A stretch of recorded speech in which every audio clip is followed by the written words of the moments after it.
Hello বন্ধুরা, কেমন আছো তোমরা? আশা করি ভালোই আছো। আমি খুব ভালোই আছি। কেমন বৃষ্টি পড়ছে কয়দিন ধরে, কি অবস্থা! কাপড় চোপড় মেলার একটা জায়গা নাই, এরকম হয়েছে, সব ভরে গেছে।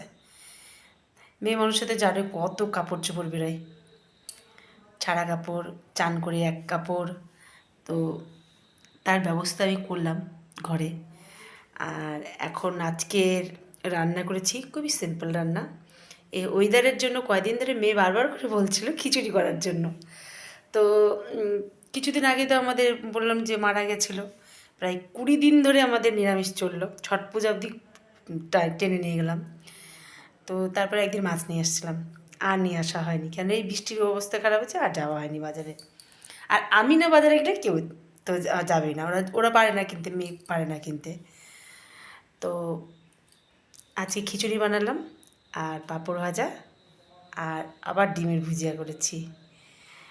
তো এই আজকে আমাদের রেসিপি, চলো দেখে নিই।